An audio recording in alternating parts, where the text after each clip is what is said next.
Welcome to the Tech Egg. Don't get scrambled. Enjoy the video. In this video, I will explain how to make flan without vanilla extract. First, let's create that beautiful caramel base. You'll need 1 cup of granulated sugar. Gently melt it in a saucepan over medium heat until it transforms into a rich, amber liquid. Be careful, as it gets very hot.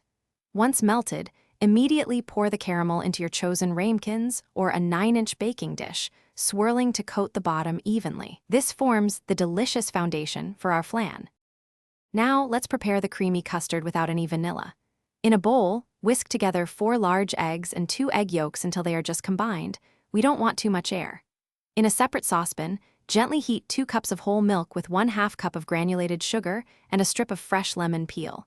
Once warm, slowly pour the milk mixture into the egg mixture, whisking continuously.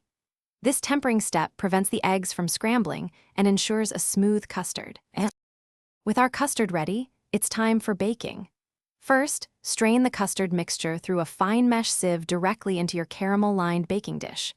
This removes any small lumps, ensuring a silky smooth texture.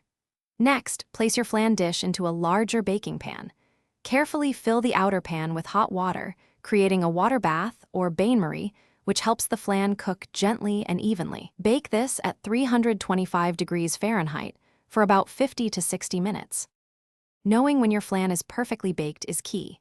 It's ready when the edges are set, but the center still has a slight jiggle. Carefully remove the flan from its water bath and let it cool completely at room temperature for about 1 hour. Then, transfer it to the refrigerator to chill for at least 4 hours, or even better, overnight. This chilling time is crucial for the flan to set properly. When you're ready to serve, simply run a thin knife around the edge, invert it onto a serving plate, and enjoy the delicious caramel sauce. Thanks for watching. Consider subscribing if I helped unscramble your problems.